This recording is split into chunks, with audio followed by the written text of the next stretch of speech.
proste chcem búrať tie stereotypy o ženskom futbale. Úplne, že banálny, že to není pre dievčatá, že proste, že futbal, že to není hra pre, lebo je to pomalé. Ja to nerozumiem. Ja nerozumiem, že prečo. Akože je tam nejaká proste história v tom, ale nerozumiem, že prečo v dnešnej dobe, akože jasne niekomu sa to nemusí páčiť, čak to je úplne akože normálne, ale akože nejakým spôsobom ho zhadzovať len kvôli tomu, že sme fyzicky pomalšie, tak tomu nerozumiem.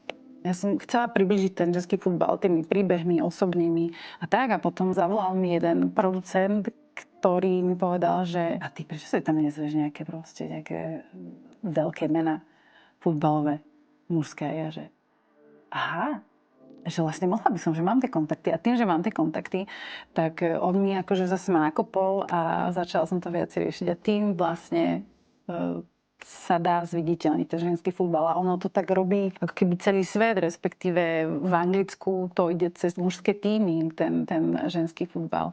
Takže toto je cesta.